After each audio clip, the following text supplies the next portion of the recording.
Hello friends, स्वागत है आप सभी का हमारे YouTube चैनल मृत्युंजय एकेडमी पर। आज हम लोग पढ़ेंगे क्लास 12 का बहुत ही प्यारा सा क्यूट सा टॉपिक व्यतिकरण। क्लास 12 का टॉपिक पढ़ेंगे व्यतिकरण, ठीक है, इंटरफेरेंस।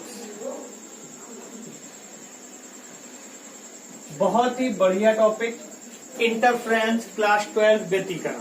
चलिए हम बात करते हैं सबसे पहले व्यतिकरण होता क्या है। व्यतिकरण होता क्या है आपका, तो व्यतिकरण देखिए क्या है। ये किससे आया? तरंग प्रकाश की। इस टॉपिक को कहते हैं तरंग प्रकाश की भी कह सकते हो। तो व्यतिकरण क्या है, व्यतिकरण समझना है हम लोगों को, ठीक है। तो ध्यान दीजिए मेरी बात। व्यतिकरण क्या होता है कि जब दो एक समान आवृत्ति मतलब एक साथ चल रही हो, एक सी चल रही हो तरंगे। जब दो एक समान आवृत्ति की तरंगे एक साथ एक ही दिशा में एक ही माध्यम में अध्यारोपित होती है, अध्यारोपित होती है, ठीक है।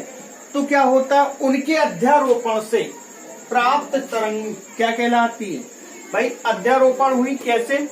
दो तरंगे जिनकी आवृत्ति एक समान है और आयाम कुछ अलग अलग है, एक ही माध्यम में चल रही है।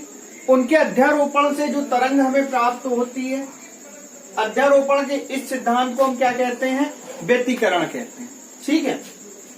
अध्यारोपण का मतलब होता है तरंगों का जुड़ना, कह सकते हो। अध्यारोपण का मतलब क्या है बेटा? तरंगों का जुड़ना, तरंगे जुड़ रही। देखो पहले हम इसको थोड़ा सा बताएंगे फिजिक्स से और फिर निकालेंगे मैथ से। पहले फिजिक्स से और फिर मैथ से। मान लो एक तरंग आपकी क्या है, ये,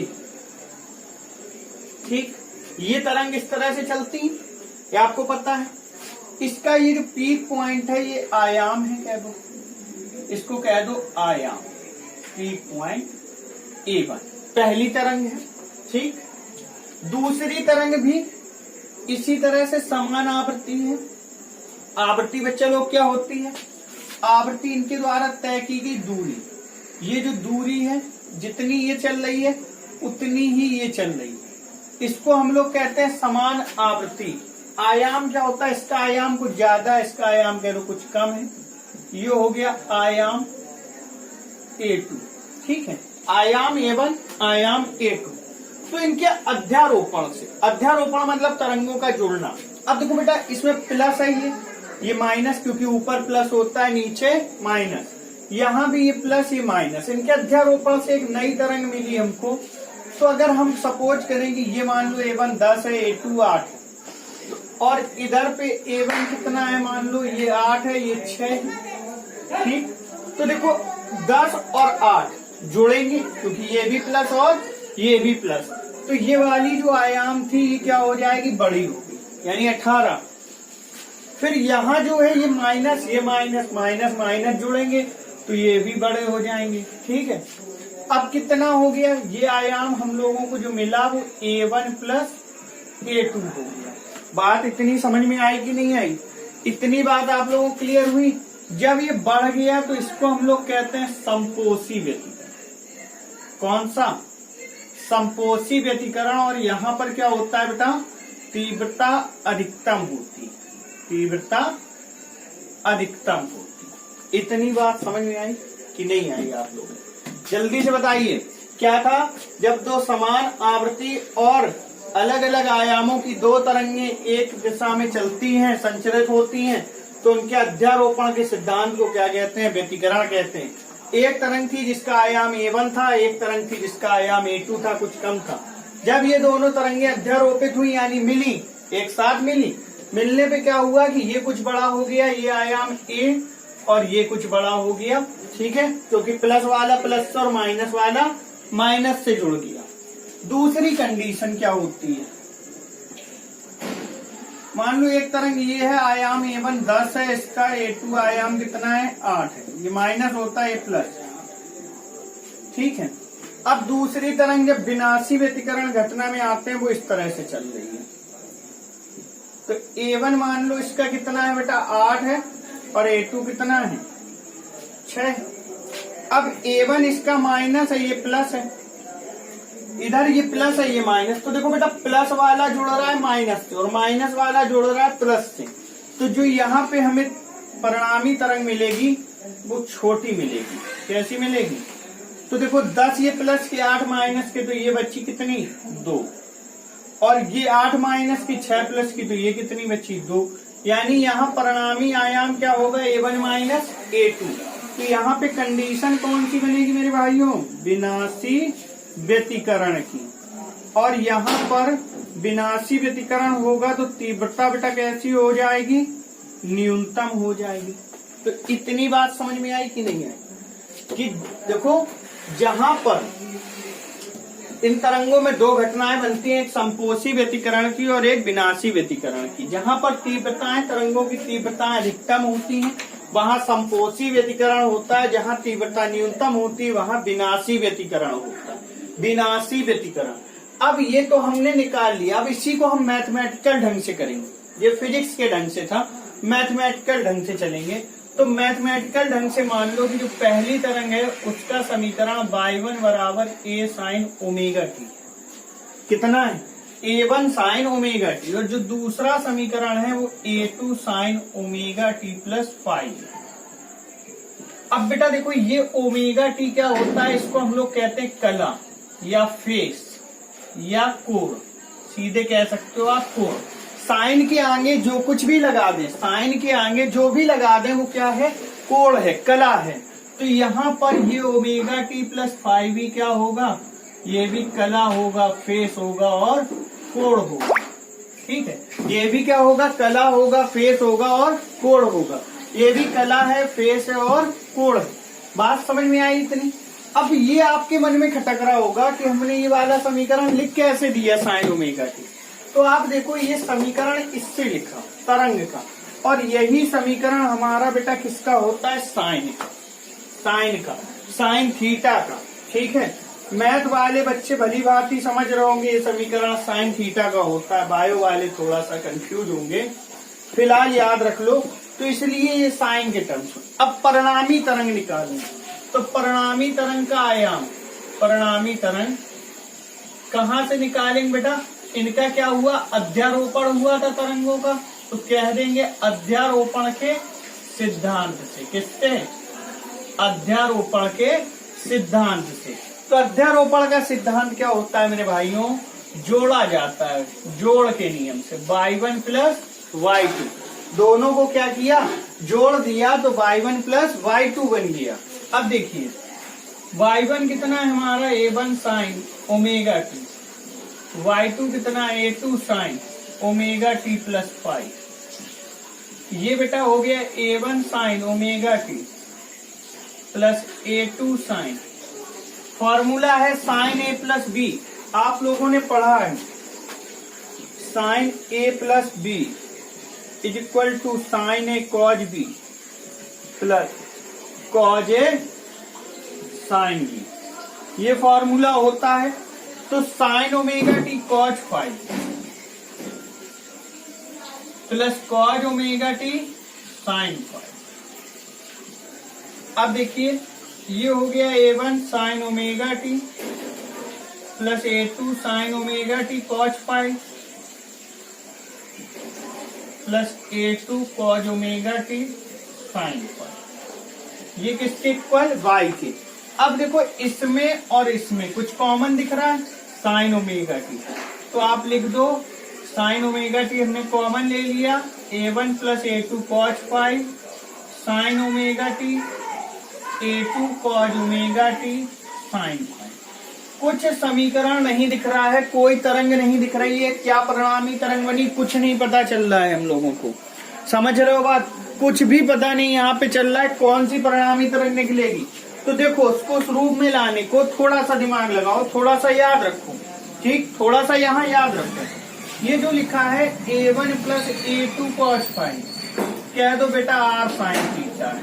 कितना है? r साइन थीटा है। ठीक, सॉरी एक काम करो, इसको मान लो r cos थीटा। ठीक, और नीचे जो आगे लिखा है A2 cos phi, A2 sin phi, इसको कह दो R sin थीटा। ठीक, इनको कह दो समीकरण नंबर 1, इनको कह दो समीकरण नंबर 2। ये वैल्यू यहां रख दो आप। तो A1 plus A2 cos phi की जगह आपने रख दिया R cos theta sin omega t. A2 sin phi की जगह आपने रख दिया R sin theta cos omega t. R common हो गया, ये बन गया sin omega t cos theta plus cos omega t sin theta.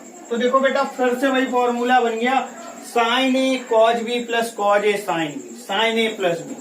तो आप लिख सकते हो R sin omega t plus theta y equal to, ये क्या मिल गया हमको, परिणामी तरंग का समीकरण, परिणामी तरंग का समीकरण।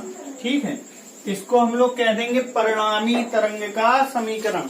तो देखो बेटा ये भी किसके रूप में मिला हमको, साइन के रूप में, और जो हमें यहाँ पे मिल रहा था वो भी किसके रूप में था, साइन के रूप में। पहले इतनी बात समझ में आई सभी को कि नहीं आई? इतनी बात समझ में आई सभी लोगों को? सबसे पहले आयाम A1 की एक तरंग ही A2 की, और उनको जब जोड़ा तो ये दोनों प्लस का जोड़ा प्लस से, माइनस का जोड़ा माइनस से, प्यार मोहब्बत बढ़ गई, क्या हुआ, बड़े हो गए, ये बड़े हो गए, ये बड़े हो गए, यहाँ एक जुड़े, यहाँ एक जुड़े, दुश्मनी हो गई, प्लस वाला माइनस से जुड़ा, माइनस प्लस से दुश्मनी हो गई, घट गए, विनाशी व्यतिकरण। ठीक है, परिणामी तरंग के लिए पहले y1 A1 sin omega t, y2 A2 sin omega t plus phi. परिणामी तरंग किससे निकाली, अध्यारोपण के सिद्धांत से। अध्यारोपण सिद्धांत क्या था, y1 plus y2 A1 sin omega t plus A2 sin omega t plus phi. Sine A plus B का फॉर्मूला खोल दिया, इससे ये कॉमन ले लिया, इनको R cos थीटा और sin थीटा मान लिया, वैल्यू रख दी। यहां तक आपकी बात समझ में आ गई होगी। अब देखिए बेटा थोड़ा सा आप जल्दी से स्क्रीनशॉट ले लें, थोड़ा सा हटाना पड़ेगा इसमें, स्क्रीनशॉट लीजिए फटाफट। यहाँ पे थोड़ा सा हटाते हैं बस इसको, थोड़ा सा यहाँ लें। समीकरण 1 और समीकरण 2 को, 1 व 2 को वर्ग करके जोड़ने पर, वर्ग करके जोड़ने पर, ठीक है। तो देखो बाईं साइड का वर्ग प्लस बाईं साइड का वर्ग, दाईं साइड का वर्ग प्लस दाईं साइड का वर्ग। तो A1 plus A2 cos phi का वर्ग, A1 plus A2 cos phi का वर्ग प्लस A2 sin फाई का वर्ग बराबर R वर्ग cos वर्ग थीटा प्लस R वर्ग sin वर्ग theta. A square plus B square plus 2AB, A2 square sine square phi, R square common ले लिया, cos square theta plus sine square theta. इतनी बात समझ आई? अब इसमें और इसमें देखिए क्या कॉमन है, A2 स्क्वायर तो cos square phi plus sine square phi, जो कि हो जाएगा 1। तो बेटा क्या बचा, A1 square plus A2 square plus 2A1 A2 cos phi, और R स्क्वायर था तो हटा के रूट लगा दिया। तो ये मिल गया हमको परिणामी तरंग का समीकरण, R बराबर under root A1 square plus A2 square plus 2A1 A2 cos phi. ठीक है, इसको कह देंगे परिणामी तरंग का समीकरण। अब देखो बेटा यहाँ पे दो घटनाएं निकलती जो हमने यहाँ पे निकाली थी फिजिक्स से, अब हम लोग निकालेंगे मैथ से। तो दो घटनाएं हो सकती, एक तो आपकी संपोषी व्यतिकरण, संपोषी व्यतिकरण, और दूसरी आपकी हो सकती है विनाशी व्यतिकरण। एक हो सकती है बेटा संपोषी व्यतिकरण, एक हो सकती है विनाशी व्यतिकरण। तो संपोषी व्यतिकरण के लिए जो cos फाई है इसकी वैल्यू अधिकतम होनी चाहिए, यानी +1। तो अधिकतम बेटा कब होगी, जब cos फाई की वैल्यू 0 हो, 2 पाई हो, 4 पाई हो, 6 पाई हो, डॉट डॉट डॉट क्या हो, 2n पाई हो। या आप कह सकते हो संपोषी व्यतिकरण के लिए कलांतर पाई का समगुणक होता है। देखो पाई के समगुणक हैं 0, 2, 4, 6, 8, 10, 12। तो समपोषी व्यतिकरण की आवश्यक शर्तें जब लिखते हैं तो उसमें लिखा जाता है कलांतर पाई का समगुणक होता है। तो पाई का गुणक है सम। अब देखो अगर आप 0 रखो, 2 पाई रखो, 1 आएगा। तो 1 आएगा तो आप रखोगे r बराबर a1 square a2 square 2a1 a2 cos phi. अब देखो बेटा cos फाई की जगह क्या हो गया 1, तो ये खत्म हो गया। तो ये बन गया a1 प्लस a2 का होल स्क्वायर। वर्ग से ये कट गया तो r बराबर कितना आ गया a1 प्लस a2। यहाँ आप लिख सकते हो r मैक्सिमम, यानी अधिकतम तीव्रता मिल रही है आपको a1 प्लस a2। देखिए यही a1 प्लस a2 किससे निकाला था, फिजिक्स से। तो इसका मतलब फिजिक्स और मैथ में घनिष्ठ मित्रता है, यहाँ पे सिद्ध हो गई ये बात।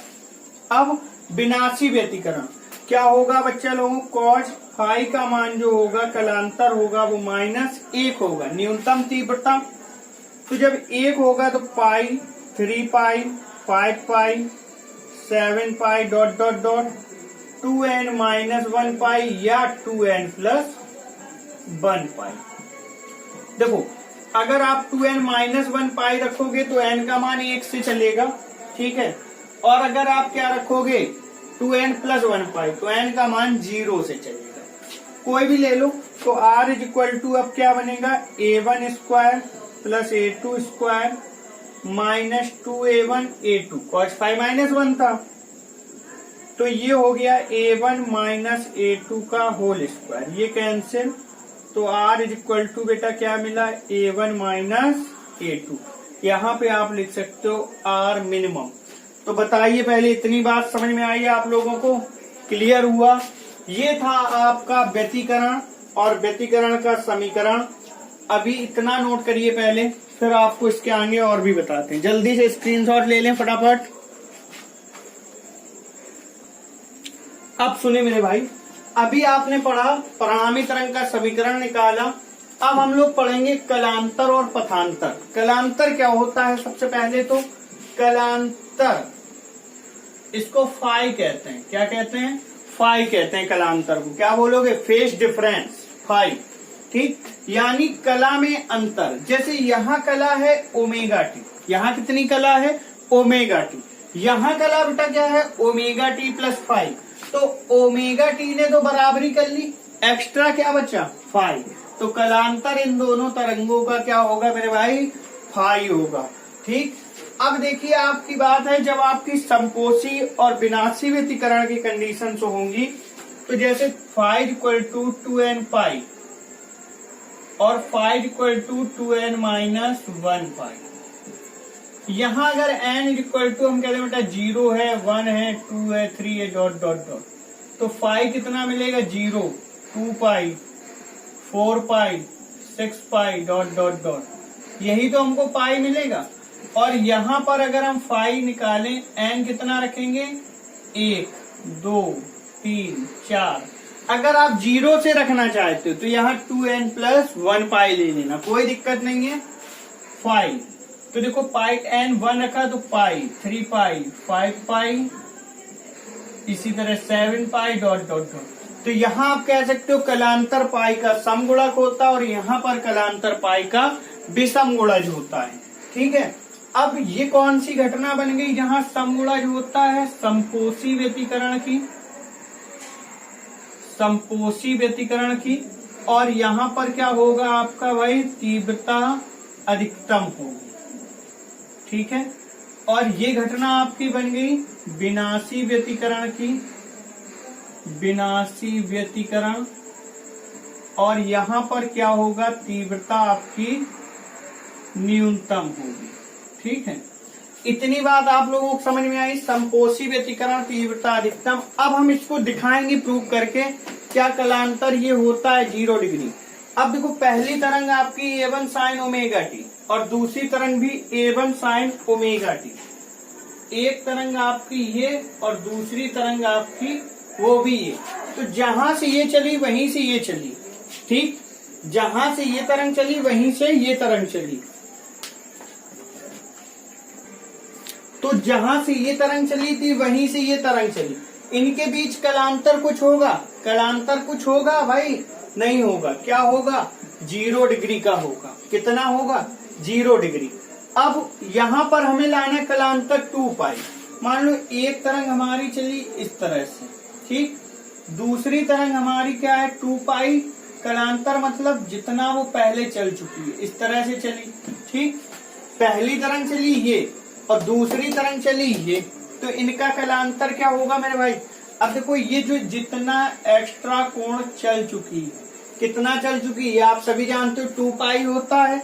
आपको पता है, देखो 0, π/2, पाई, 3 π/2, 2 पाई, ठीक है, यही तो कोण होते हैं। तो एक पूरा ग्राफ चल ले, एक पूरा वक्र चल ले, तो उसको क्या कहते हैं आप? 2 पाई। 2 पाई एक्स्ट्रा चल चुकी, तो इनके बीच कलांतर कितना होगा मेरे भाई? 2 पाई। तो बात समझ में आ रही कि नहीं? ऐसे ही अगर हम लोग विनाशी व्यतिकरण के लिए दें, एक तरंग ये चली, ठीक, या ऐसे कह दो पहली तरंग इस तरह से चली और एक तरंग ऐसे चली, तो अब देखो ये कितना होता है? पाई। तो इनके बीच कलांतर कितना हो गया? पाई। ऐसे ही तो चलेगी। दूसरी बार में पहली तरंग ये चल रही,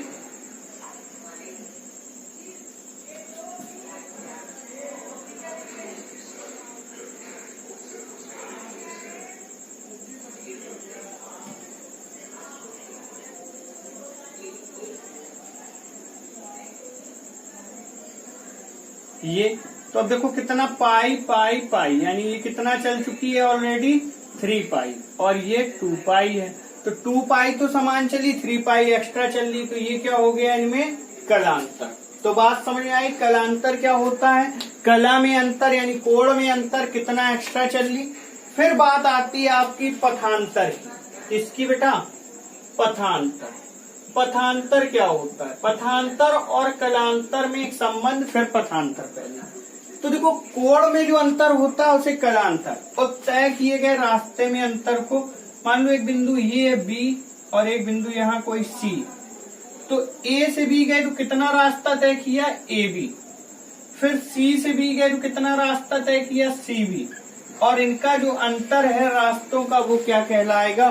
पथांतर। इसको हम लोग क्या कहते हैं मेरे भाई? पथांतर कहते हैं। और इसको डेल एक्स से लिख सकते हो या केवल एक्स से भी लिख सकते हो। इसे हम लोग क्या बोलेंगे? पथांतर। A B C B, C B minus A B, ये क्या हो गया? पथांतर हो गया। अब पथांतर का मतलब क्या है? पथांतर और कलांतर में एक संबंध होता है। ये हटा दें जल्दी से, स्क्रीनशॉट ले लीजिए।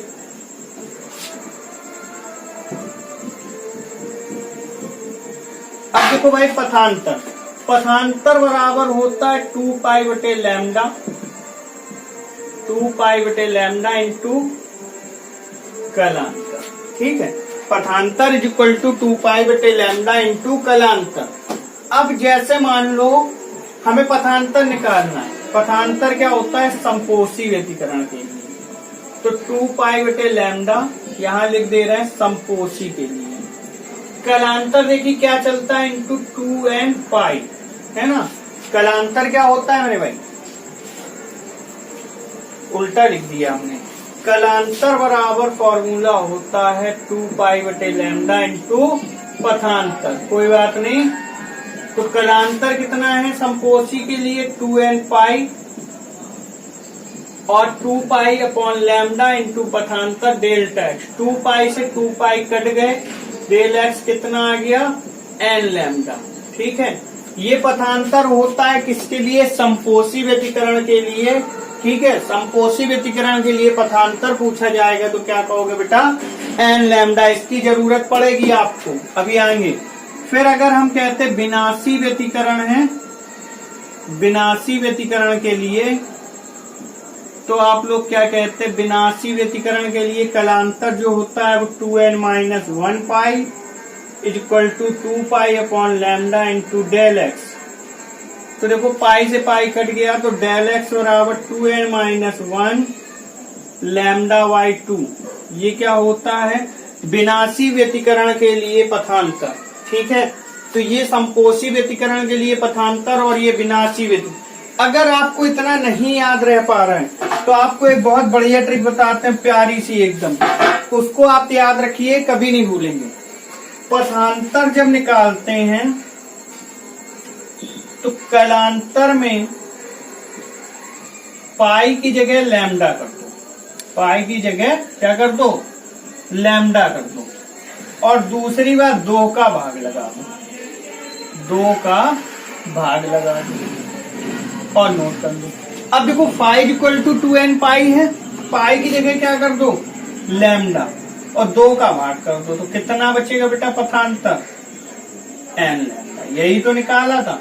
यहाँ पर पाई की जगह क्या कर दो, लैम्डा कर दो, 2 का भाग लगा दो, तो क्या मिल गया, पथांतर। बात समझ में आई कि नहीं आई? कुछ था? कुछ भी नहीं है इसमें। तो इतनी कलांतर और पथांतर आप लोग समझ गए होंगे। जल्दी से इसका स्क्रीनशॉट ले लो। एक मोस्ट इम्पोर्टेंट चीज और बची है बहुत अच्छी, और ये जब आप पढ़ लेंगे तो आपका 50% टॉपिक खत्म। इसके बाद आपका बचेगा यन का द्विस्लिट प्रयोग, जो आपको हम नेक्स्ट पार्ट में देंगे। इसमें आपको एक तीव्रता और रह गई है निकालना। जल्दी से स्क्रीनशॉट ले लें। ले लिया? चलते हैं आगे से।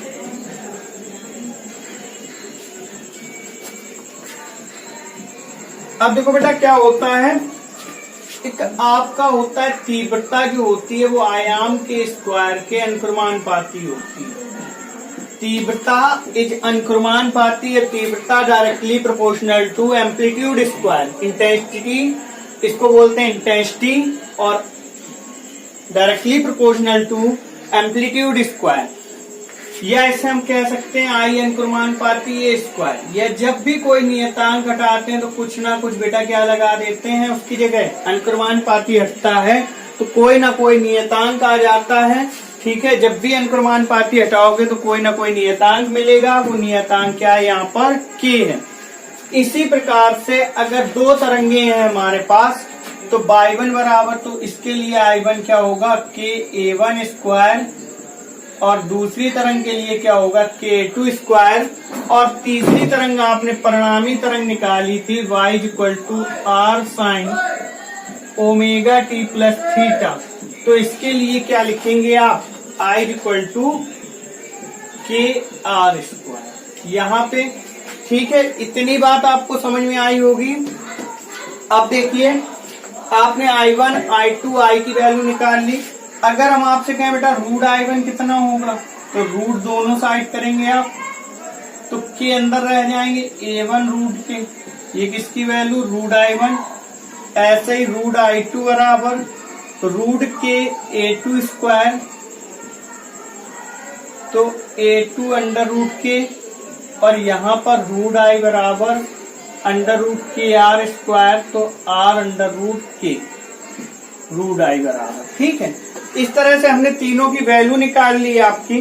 अब आपने क्या ज्ञात किया था समीकरण, R square is equal to A1 square plus A2 square 2A1 A2 cos phi. ठीक है, 2A1 A2 cos फाई। अब आप ध्यान दें, A1 स्क्वायर के का गुणा कर दो। आपके मन में एक क्वेश्चन और आया होगा, यहाँ I1 लिया, यहाँ A1 लिया, यहाँ I2 लिया, यहाँ A2, यहाँ IR, के सभी में समान क्यों है? के एक नियतांक है। के यहाँ पे आप देखिए सभी की कला, यहाँ पे जो कोणीय आवृत्ति है वो कितनी है बेटा, ओमेगा टी और ओमेगा टी। ओमेगा कोणीय आवृत्ति है। जब कोणीय आवृत्ति समान है तो ये जो नियतांक है ये भी कैसा होगा, समान होगा। ठीक है, तो इसमें के का गुणा कर दो, के आर स्क्वायर, के A1 स्क्वायर, के A2 स्क्वायर 2A1 A2 के cos फाई। अब देखो बेटा के आर स्क्वायर कितना है, I, के A1 स्क्वायर कितना है, I1, ये कितना है, I2। इस के को ऐसे लिख दो, रूट के A1 रूट के A2। कोई दिक्कत भाई, 2 लिखा हो तो इसे हम लोग रूट 2 इंटू रूट 2 नहीं लिख सकते क्या? तो I बराबर I1 प्लस I2, इसकी जगह के A1 की जगह कितना है, I1 I2 और ये 2 cos फाई। ठीक है, तो ये क्या मिला हमें, परिणामी तरंग का तीव्रता, परिणामी तरंग की तीव्रता।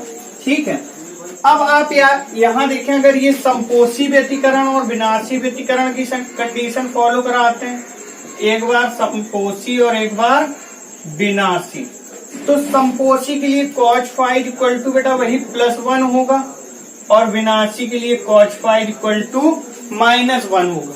रखिए value I equal to I1 plus I2 plus 2 √ I1 I2 cos five की जगह 1, तो ये क्या बन गया, √I1 प्लस √I2 का होल स्क्वायर। इसे आप कह सकते हो I maximum is equal to √I1 plus √I2 का होल स्क्वायर।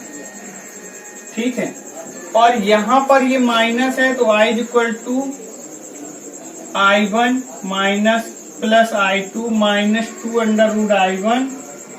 इसे ऐसे लिखा जा सकता है, देखो कैसे स्क्वायर बना है, इसको √I1 स्क्वायर, इसको √I2 square minus 2 √I1 into I2, तो I1 माइनस I2 का होल स्क्वायर, और ये क्या है I मिनिमम।